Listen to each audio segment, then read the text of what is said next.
Well, Matt, I think we're going to get started. We're at about 7:07 now. We've got 34 people on the call.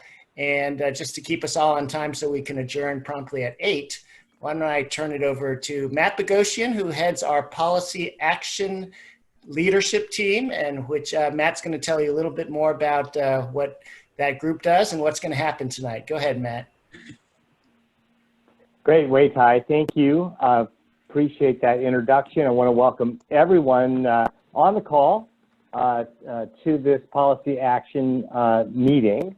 We are all members of the San Francisco Bay Area chapter of the Climate Reality Project, and we have lots of active members who have been doing policy action work for a while now, and others who are brand new, like we just heard. So it's great to have all of you on there together.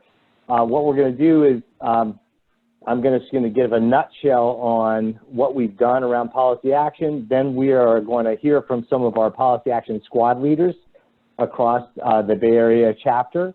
And then we're going to talk about a cool opportunity for a policy action petition coming up. And then we're going to wrap up and talk about next steps. So that's kind of the battle plan for this call. So let's get going. So the first part is, can you hear me okay? Wei Tai, can you hear me okay? We can hear you okay. I think we just need to get everybody on mute there. So let me make sure we've muted everybody. Oh, and somebody said, somebody. Why would you? Go ahead, Matt, keep going. I'll try to mute. Okay, cool. Thank you. So what is this? So everyone, is familiar with the Climate Reality Project. Of course, Al Gore's Inconvenient Truth slides. He's perfected them and kept them up to date. And a lot of us have gone through these trainings and have been empowered by those trainings about the scope of the opportunity, the scope of the challenge, so that we can take the latest information from those slides and do what most of the Climate Reality Project does, which is educate our fellow citizens around the scope of the challenge, the scope of the opportunity. So that is very cool work. It continues to be cool work. It's super important to do. If you haven't done some presentations around the Climate Reality Project, to community groups or families or whatever, we encourage you to do that. That's super important. In addition to that, we have a lot of members. We have 1,000 members here in the Bay Area chapter. A lot of them have done the educational piece of it. They also want to do additional activity, and that is to have direct impact on policies in local governing bodies, right? So the idea is, we need both smarter top-down policies, right? We have this national election coming up, very important. But we also need smarter bottom-up policies. That is, local governing bodies need to adopt more aggressive GHG-reducing policies very soon, right away, right now, and increasingly so over time. And so our chapter has bolted on a set of activities to the Climate Reality Project work that is done across the world. So in addition to education, we're taking direct policy action. And so we put together, like Wei Tai said, a policy action leadership team. So I head that up. I have experience in policy. I served in the Obama administration at the US EPA, and we have folks on the team who have a lot of experience in this space. And we created a framework for volunteers in our membership who don't have any experience at all, or some that have some, and some that have a lot, or whatever, to take direct action. To do what? It's to demand of our local governing bodies, city councils, boards of supervisors, etc., to adopt a meaningful greenhouse gas reducing policy by a date certain. So Wei Tai just put a slide up there, and that's super important activity that we've been doing for 18 months. And the way we go about doing it, and you'll hear about this more tonight, is that we've broken it up by county. So we'll have county, we call them policy action squads. So members of the chapter in general get together and form a policy action squad in their county, and then they look for a meaningful GHG policy that they think ought to be adopted. So let's say, you know, more electric vehicles being purchased by the jurisdiction, or whatever. It could be a variety of activity, by a variety of policies. And then they target a local governing body and then put together a strategy to bring a petition to get that governing body to adopt it by a date certain. So it's been an exciting 18 months. We've learned a lot thanks to the good hard work of our volunteer members. Again, many of them don't have any experience at all, and some of them have more experience in this field, but they're working together as teams to exercise their muscles of citizenship, right, to bring these petitions. And so it's been exciting to see the successes and the lessons learned along the way. And so you're going to hear more about that tonight. So that is kind of the nutshell of what we're doing. Now, there's a temporal piece of this. There's a time period. So we've put a kind of a 90-day a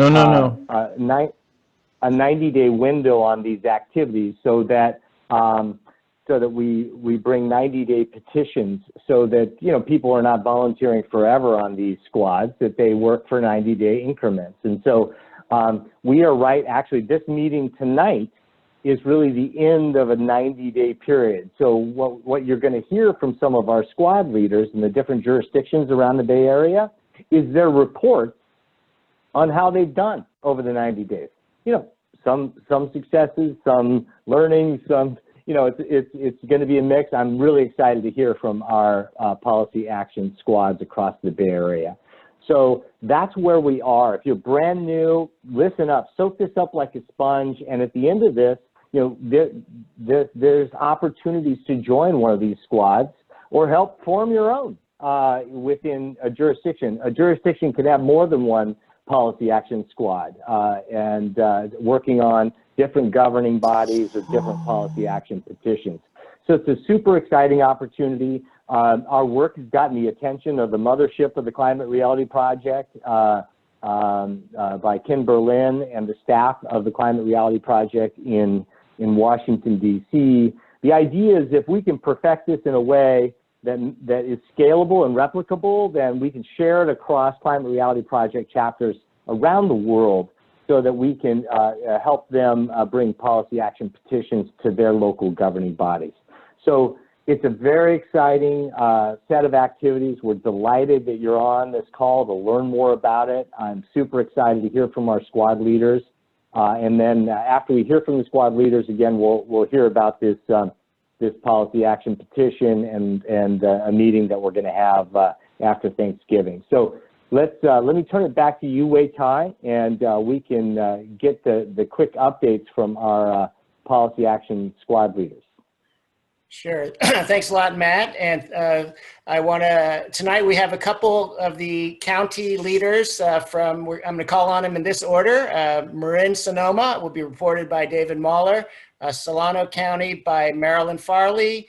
Contra Costa by Linda Deschambeau. San Francisco will have Dave Rohde and Paul Wormer, and then Alameda with Steve Sanders.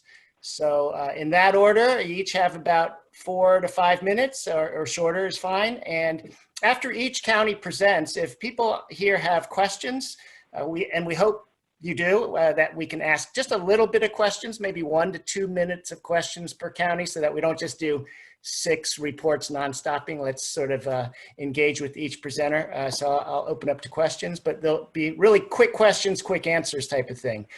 So with that, let me turn to Dave. You're on the call there, and I need to share my screen, right? To share the slides for you. Dave, you're there, right? I am. I am. All right. So go ahead, and I broke your slide up into 2 slides, so your bullets are spread over 2 slides. Okay, well, I'm not going to quite start out with the slides, but that's fine to have it up. Thanks, Wei Tai. So our squad actually covers 2 counties, Marin and Sonoma County, and we started out with 18 people in the breakout group at the June 11th policy action meeting. And since that time, we've had 9 Zoom meetings. In fact, the most recent one was just this afternoon. We've typically had about 10 to 12 participants in each of the meetings, and most of those are core participants. Some people kind of come and go as they're available. We targeted actually all city and town and county jurisdictions in Marin and Sonoma County. So that's a total of 22 jurisdictions.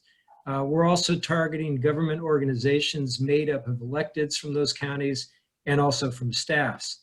And as far as our ask goes, this is always one of the toughest things to figure out because everyone has different ideas and you have different levels of knowledge and experience and subject matter expertise.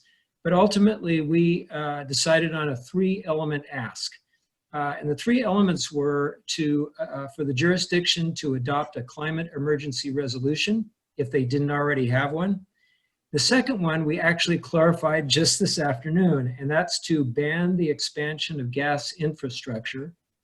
And then the third one is to begin a public process to work toward all electric code. So this is all about building electrification. And we feel that those 3 elements sort of dovetail with each other. And so now I'll switch to the slide there, Wei-Tai. Okay.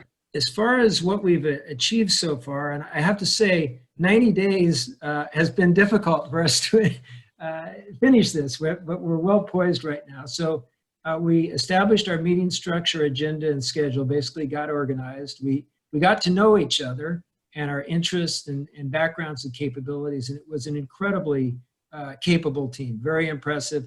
But as you mentioned, it had a mix of people, some extremely knowledgeable and experienced, and some who were just starting out, and everybody has a role to play. We brainstormed what we knew about the current status of building electrification in Marin and Sonoma.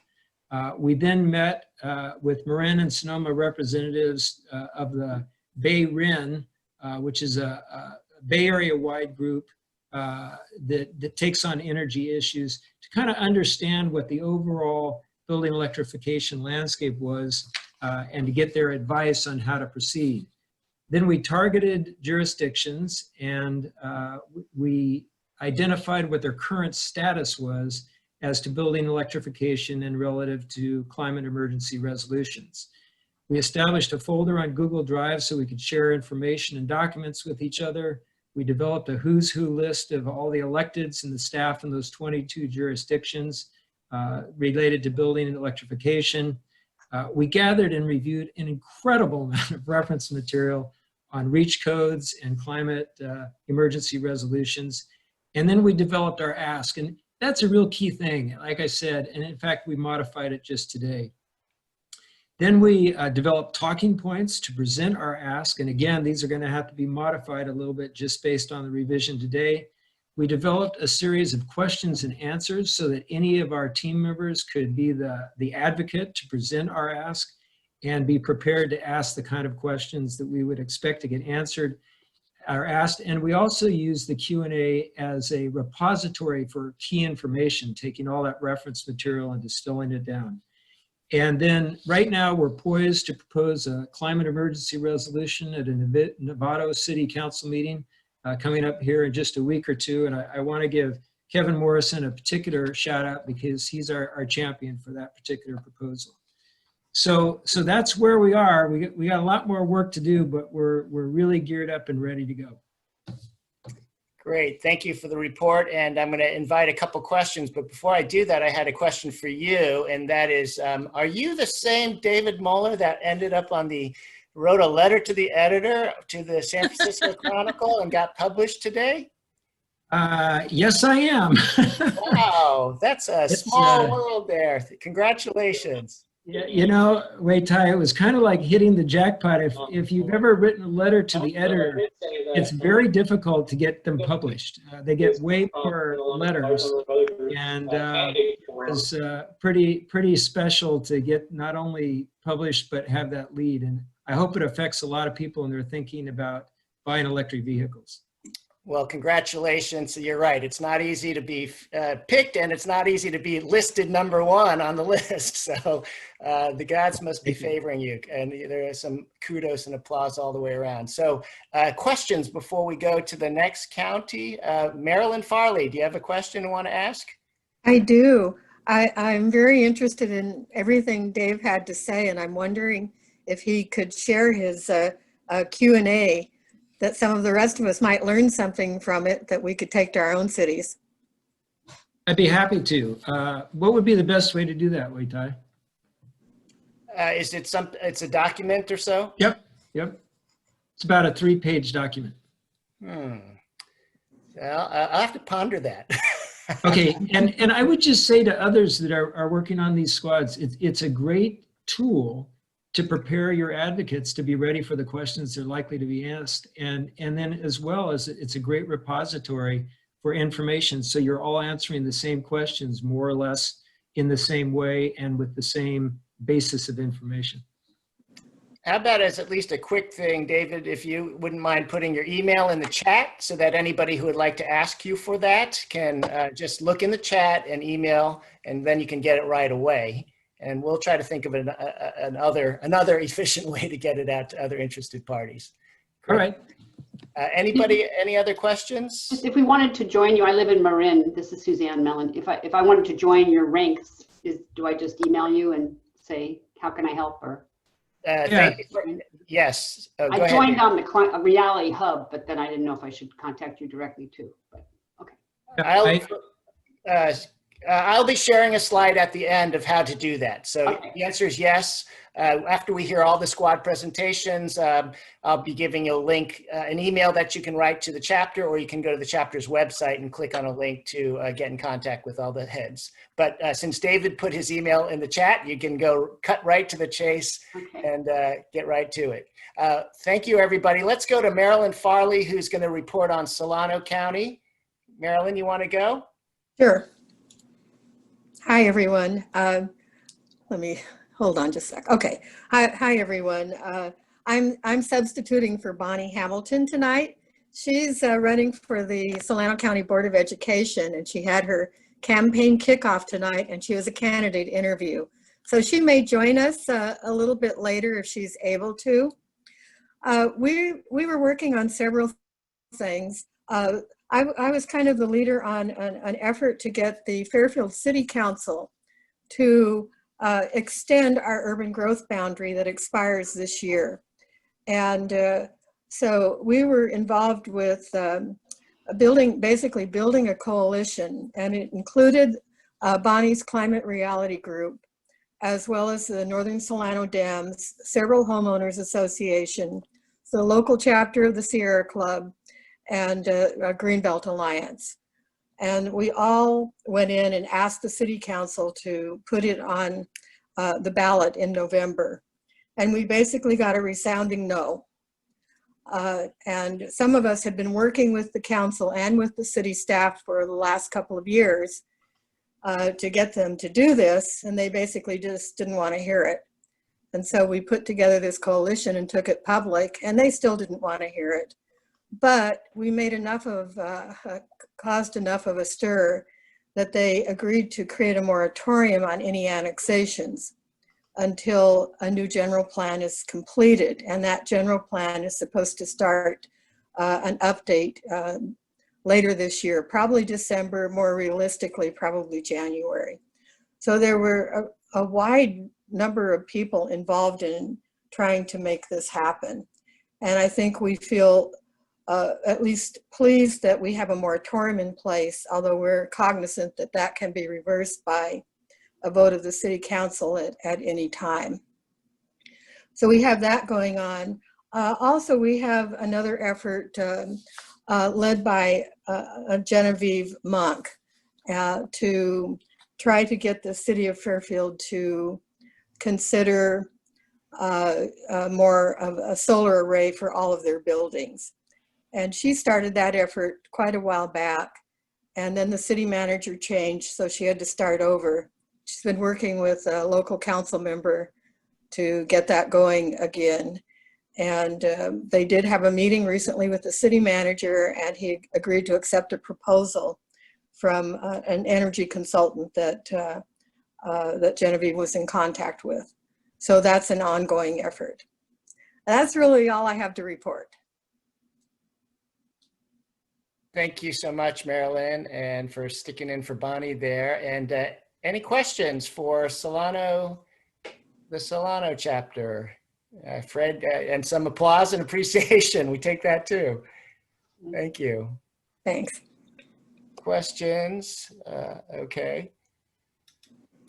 Very good. Well, thanks for all the good work there. And so let's go next to Contra Costa County, where we have Linda Deschambault, former mayor of Moraga and current resident of the border down south. Go ahead.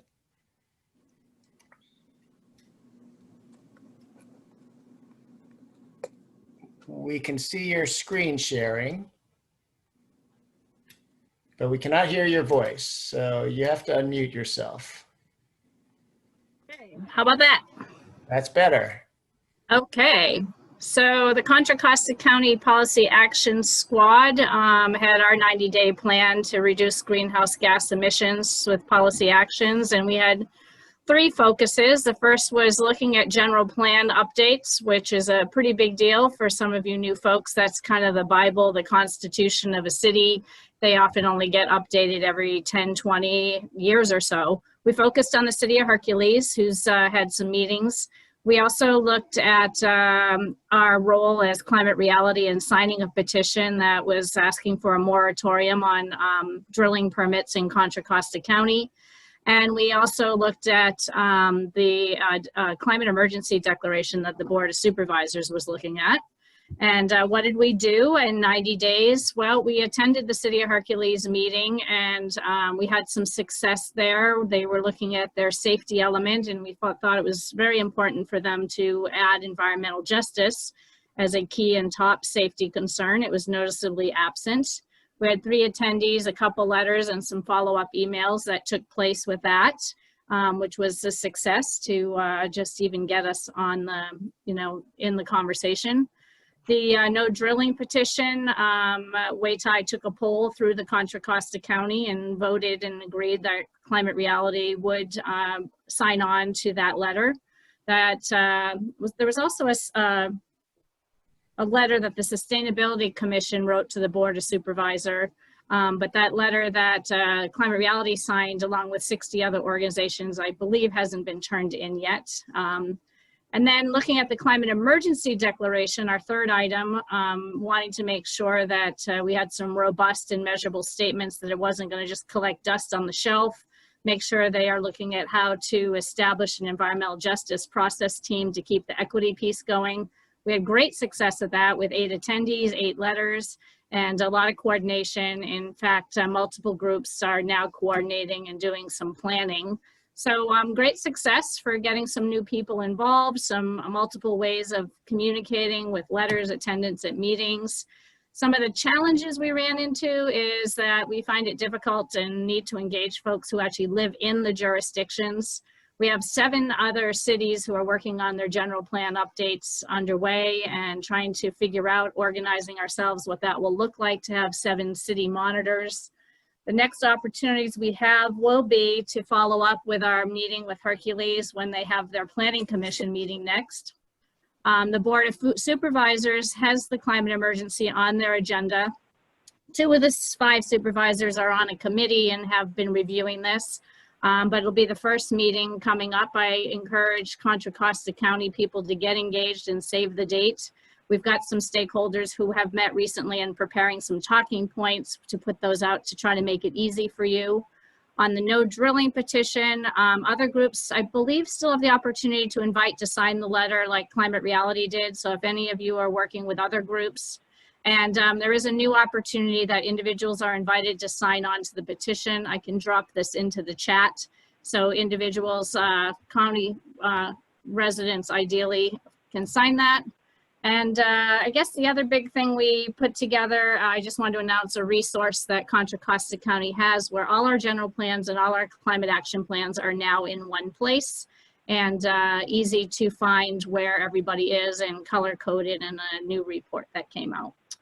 So yeah, lots going on, lots of policy statements being made, and trying to coordinate ourselves, and trying to figure out where to fit in.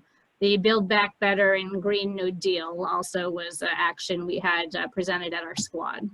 So that's what's going on out in Contra Costa County. That was fast and furious. If there's new Contra Costa County people on the call, I'm happy to talk with you offline and happy to take questions now from anybody.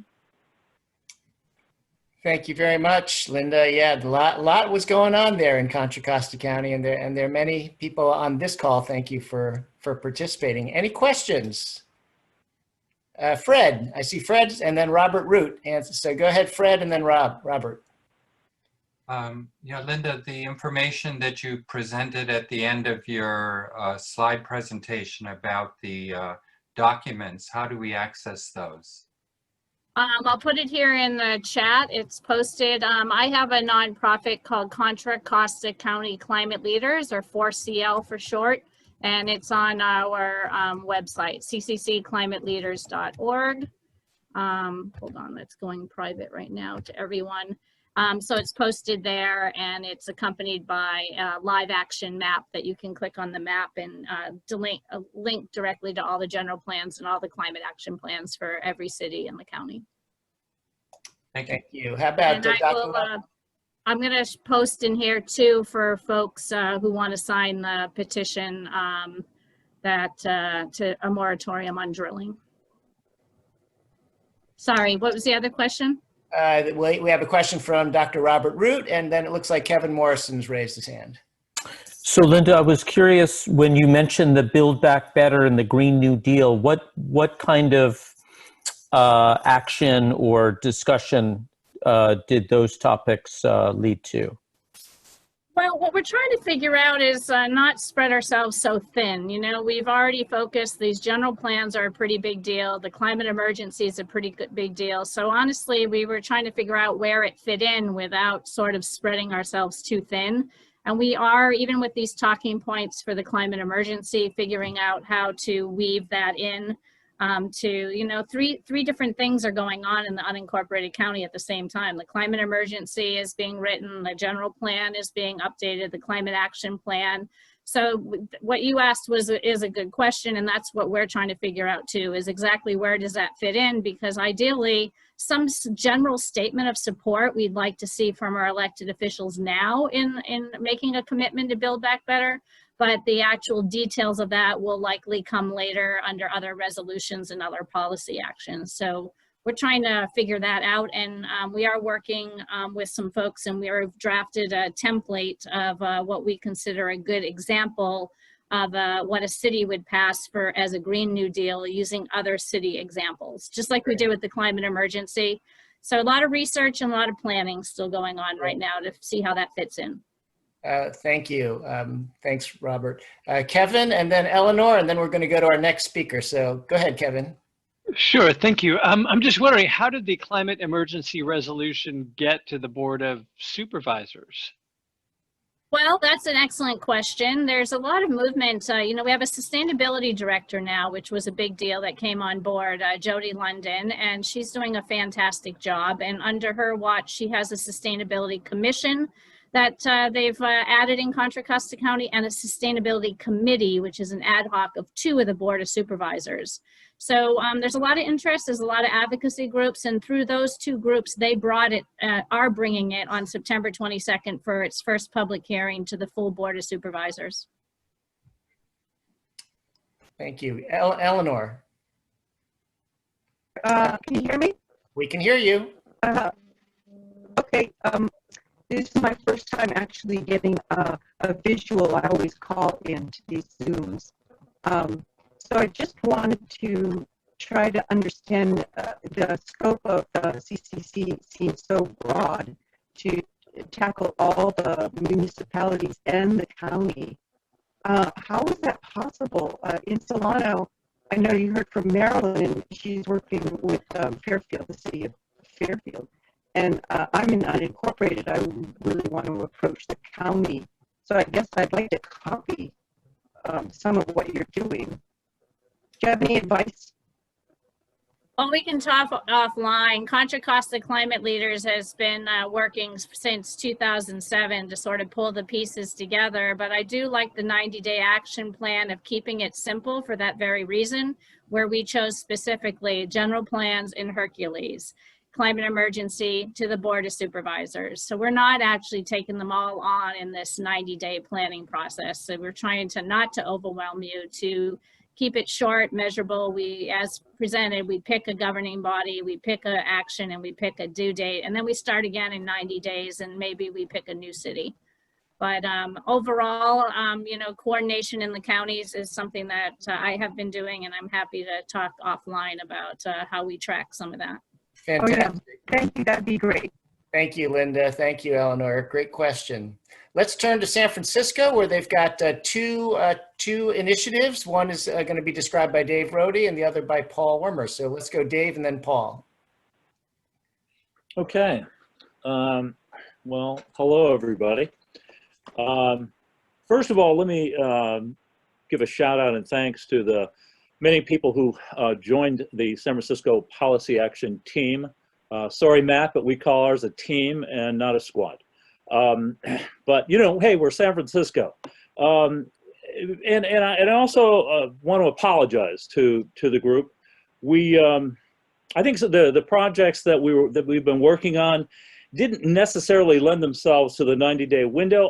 I honestly, you know, feel more of a project manager, and the 90-day window, you know, I think applies in a lot of places, but I think a lot of projects, a lot of initiatives result in their own timeline, and that's really what we've been working on. And you know, yet through it, even though we had not reached a point with the particular focus that I had, which was on transportation, we didn't reach a point, sort of a critical mass point, where we could involve everyone. We did get a lot of support along the way for you know, the process that we went through. And you know, again, I really like the alternative concept of project management. I, for example, have been working for 18 months on the Golden Gate Bridge Transportation District, and there's no end in sight to that project. The project we're working on now, a little different, although it evolves somewhat out of the Golden Gate Transit project. We teamed up in sort of a carrot and stick kind of approach on this. Our goal was to address San Francisco's use and promotion of renewable diesel, which is an entire misnomer anyway, and then we can talk more about renewable diesel and what that's all about. I have been diving into that for you know, a good couple of years now. We took the approach, however, and by we, it was Kim Stryker and I who teamed up on this. It was really a project that worked really well for she and I as a team on it. The carrot and stick approach was really, Kim is, besides being a climate leader, is the vice president of the San Francisco Arts Commission. So we put together a plan to approach SFMTA to help them promote a means of regaining ridership. Our concept was really that we would promote clean riding and clean vehicles, that is COVID-free vehicles, and the vehicles clean energy at the same time. Well, that initiative got us in the door in a very quick and efficient manner. We were able to set up a one-on-one Zoom meeting with the San Francisco director of the environment. That is SF Environment is the name they go by, and spent an hour with her and her staff, first talking about a promotional plan to help SFMTA regain ridership, and then the second half of it, sort of the stick part, was to address renewable diesel. They sort of saw me coming, and in fact, the credit of the director, whose name is Deborah Raphael, she embraced it. She was ready to listen. She opened the topic by saying, "So, Dave, what is it about renewable diesel that gives you heartburn?" And I was able to give a 20-minute presentation on the problems with it, and the problems with them not only using it, promoting it. And in the end, we were able to get her to approve her and urge her staff, and she has a staff member who is specifically in charge of, I'm forgetting the title now. She's a clean transportation specialist. Her name is Suzanne Lucen. Well, we now have Suzanne Lucen and some other staff members set up for a Zoom meeting in a couple of weeks with the leading researcher with the International Council on Clean Transportation, the ICCT, which, by the way, I highly recommend if you're dealing with any on transportation. ICCT out of Washington is the expert. But we have a Zoom meeting set up with them where we hope to change their minds entirely, and we've already feel like we've started to turn the corner on that. So we also then branched off to a meeting with the long-term development director as SFMTA, addressed the idea of promoting the clean transportation in clean vehicles promotional idea. And we're also able again to talk about renewable diesel. Dave needs you to wrap up. Yep, and I apologize for if I meandered. And so, you know, we have made the progress that we wanted to. Everything is ongoing though. And at some point we do know that we will be able to bring in the larger group for the petitions that we will need to do to address to the SFMTA and the Department of Transportation in general. Thanks. Thanks, Dave. Why don't we keep questions for, given our time, why don't we have Paul also go for San Francisco? And if people have questions, why don't we put those in the chat for Dave, and Dave can answer in the chat while Paul gives us the other side of the San Francisco update. Go ahead, Paul. Okay, hi. Yeah, so we started, I guess it was the beginning of 2019 with the January meeting with the building decarbonization project. And in about May of 2019, we joined up with the San Francisco Climate Emergency Coalition. And to that I owe thanks to Helena Barecki, who was in it already and brought me in. And so we got a good Climate Reality Project presentation with a real focus on building decarbonization. And doing it right means both new buildings and retrofits. So right now we're focusing on the easy piece, which is new buildings. We've had meetings last year with supervisors, with supervisor staffs throughout the city, bringing in district representatives, members who lived in the, or people who lived in the district and had signed up through the San Francisco Climate Emergency Coalition website. A lot of Climate Reality Project folks are on that list, and I'm hoping we can get more. It's been a long, slow haul. They introduced the legislation in May of 2020. No, June of 2020, this year. The legislation was introduced at the Board of Supervisors on new construction. Not perfect by a long shot. We've got several asks that have not been met, but we've got several asks for revisions that have been met. This involved getting participation in meetings with the San Francisco Environment, which is one of the city agencies, and getting people to show up and talk at the San Francisco Environment Commission hearing. The commission oversees plans, projects, etc. of the SF Environment. Same thing with the Building Inspection Commission, which was reviewing the legislation, a large turnout.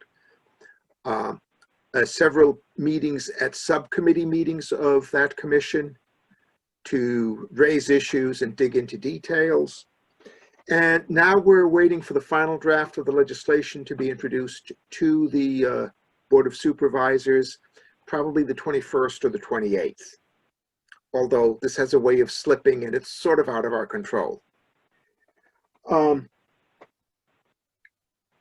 A lot of good public support, public comment. We would send out talking points to people on the mailing list saying, this is what we need to ask for at this meeting, and got very, very good response. Let's see, what else do I have? No, so that's basically what we were doing in terms of this project. The other thing we started working on is how do we recruit more climate reality project leaders in San Francisco into this activity. We have, I saw from the list, about 200 people listed in San Francisco. We've only got about 20 people who are on the mailing list and actively participating. Surely we can do better from people who've been willing to commit 3 days of study to go in.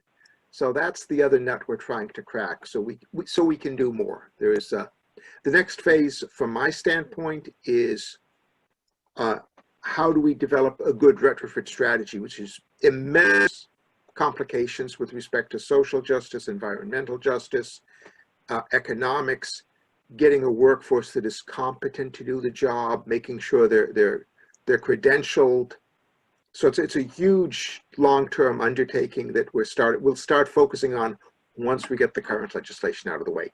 And at that point, I will shut up and let people submit questions if they have any. Yes, thank you so much, Paul, for the update. And to your point of getting more San Francisco folks involved, I know there's so many on this call. I put into the chat the email address. Please let us know if you're interested in joining any one of these county committees by just emailing climaterealitybayarea@gmail.com, and we'll connect you with the leader for the county. In the interest of time here, I'm going to just ask our next Steve Sanders to speak for the last county. That would be Alameda. And I would just invite folks to type your questions into the chat so that Dave and Paul can answer you in the chat. But let's do that so that we can try to end on time at 8. Go ahead, Steve, are you there? I am, and I'm unmuted, I think. We can hear you. Oh, great, okay. So, well, it was great to hear from the other chapters, from the other squads. I'd say we're in the baby steps compared to what the other counties have been doing. And I think it's a testament to, you've got long-time, well-rounded leaders in each of those counties who kind of step forward.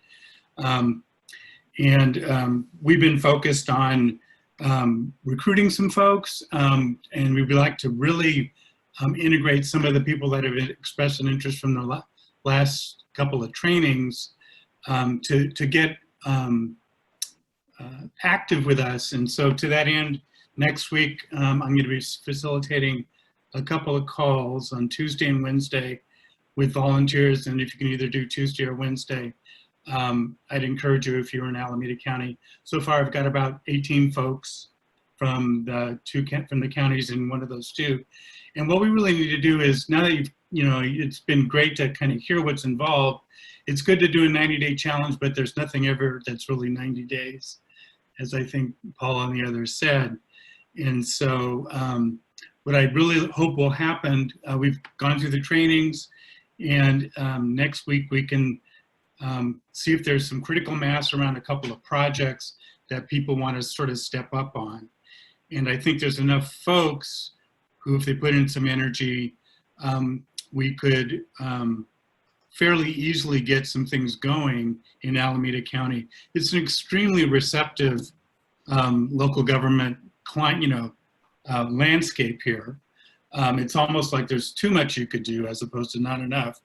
And so really being able to focus on, do we want to work with Alameda County? Do we want to work with Oakland, one of the smaller cities? Is there a particular thing that's going on right now that we could lend our weight to? Or is there something that's a new idea that people would really like to focus on? So that's what our discussion is going to be next week. I'm really hoping we'll get 20 or 25 folks all together between the two conversations, and coming out of that will be a couple of projects that people can start organizing a squad around and doing the great kind of things that, like Dave was talking about. I mean, I was really impressed with the list of stuff that you do. That's exactly the sort of things that need to happen with grassroots organizing, having your talking points, clearly knowing, building your relationships. And so we're sort of at the ground floor of that. But I think there's a lot of potential here, and particularly with a lot of the new interest from both existing members, but particularly newly trained folks, and there's a lot of them. We can really plug people in. So what I will be doing is sending out to everybody who's been a new trainee who's in Alameda County, and just let them know about those 2 opportunities next week on Tuesday and Wednesday evening to have a conversation with your colleagues or your cohorts and get our squad focused on a couple of projects. All righty. Thank you, Steve. And thanks to all of the county action teams that have been for their quick reports here and for the good questions. Let's turn it back over to Matt to do a forward look on how the rest of the year is looking in 2021. In the meantime, I'm also going to reshare my screen to just remind everybody how you can get involved in terms of following up to this meeting. As I mentioned, emailing us at this email address with your name and what county you'd like to get involved with, or you can go to our website, climaterealitybayarea.org, and pick what we do, and then you'll see you can click on the county squads there and write to us. But with that on thanks, Wei Tai. Yeah, thanks, Wei Tai. Wow, what an impressive demonstration of activity. And just to underscore what you heard from all the squad leaders, there's a whole range of activities to do within each squad. And so if you're just new to this, you have a role, absolutely, in every one of these squads. And we need more participation so that we can make more impact. And this, a focus on local governing bodies is critical. It's a gap. This bottom-up leadership is really essential to move the needle, not only here in California, but like we've said, showing the example so we can share it around with chapters around the world. So please jump in on a squad as we go forward. We're going to have another meeting of the policy action groups after Thanksgiving. We have the election coming up, pretty big election, right, on the federal level. And so we're encouraging folks to participate in that. And so we'll be developing new 90-day challenges with our squads, going forward. But in the meantime, our policy action leadership team thought, there are a lot of other policy petitions that are out there. We're going to continue on this local governing body focus. That is the essential work. But we're thinking about how can we experiment with a chapter-wide policy petition elsewhere. And so for that opportunity, I want to turn it over to one of the members of our policy action leadership team, Bill Weil, formerly doing sustainability work for Facebook and Google. It's a testament to the kind of talent that we have on our team. So Bill, if you're on, if you can describe the scope of that opportunity here coming up for chapter members to participate in a Bay Area-wide petition. Yeah, go ahead, Bill. Absolutely. Thanks, Matt. And I will say, just the listening to the reports from the various counties, I'm really kind of just stunned at how much people have been doing and how effective it's been. So kudos to everybody. So we have been focused as a chapter on local, mostly county, but local jurisdictions. But right now, some of you may know that the state is considering updates. Every 3 years, they update Title 24, which is the Energy Efficiency Building Code. And as part of the current round of revisions they're considering an all-electric baseline for new construction, which would basically mandate all-electric new buildings, which I forget who said, but that is the easy part. Let's at least stop digging the hole deeper, and then we can get to figuring out how we deal with the existing building stock. This is a huge opportunity if we can get the state to do this. If it fails, then we will keep working at the local level, but it'll be 3 more years till we get another bite at the apple at the state level. And it could set a really important precedent nationwide for other states as well. What we have heard, and there are a number of people, I should say, in this who are on this, Helena Barecki and others who've been working both at the local level in San Francisco and other places, as well as on the state level stuff. What we've heard from some of the folks who are close to the politics is that now could be a really good time for a grassroots campaign targeting the governor to get him on board with supporting this all-electric baseline. And so what we're interested in figuring out if we can do, and probably in collaboration with the Sierra Club and a whole bunch of other Bay Area and statewide groups, is organize a grassroots campaign, whether it's petitions or letter writing or something. We need to figure that out, to target the governor and make clear to him that there are a lot of people in the state who really want to see this happen. They're getting a lot of pressure in Sacramento from the natural gas industry that really wants to kill this, because for them, all their growth in the future in the state is new construction. And so we need to mobilize to counter that. So we're looking for volunteers who want to help with that. That's really right now the main thing we need is some people who want to get engaged, start figuring out who are the other groups we need to meet with, how can we work with them, and then help get this organized. So that's the call to action. I think while we're worrying about the smoke and the pandemic and the election, this is something we could do that could make a really big difference in the next 2-3 months. Bill, this is Alice Sung.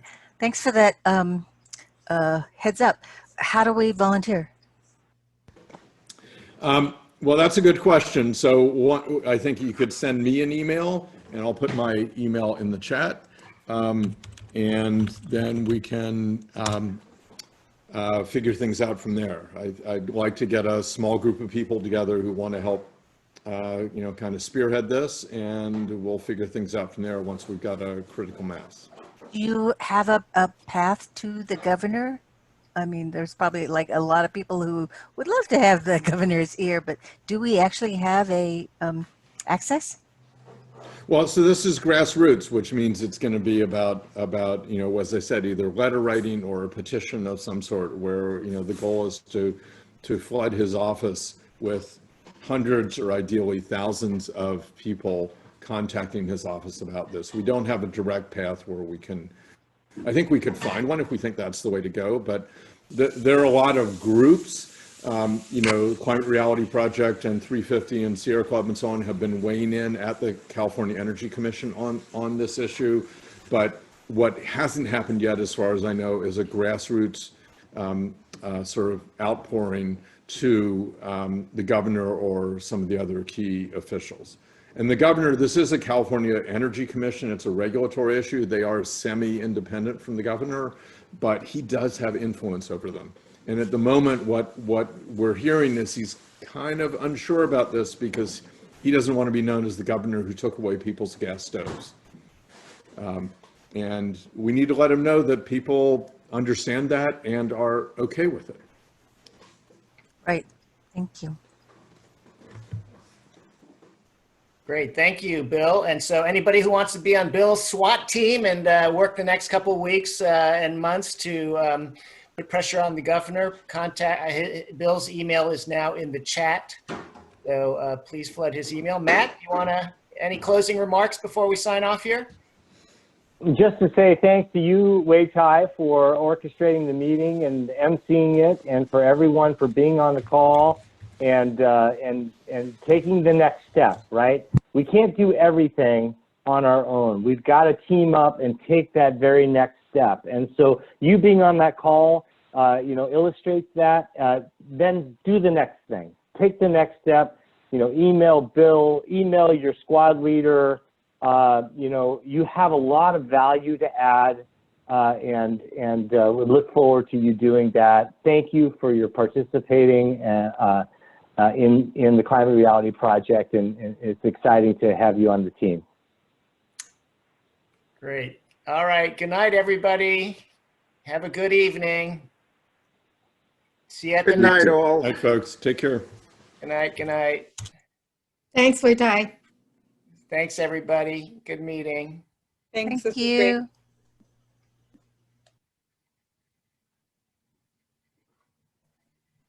Night, everybody. Thank you.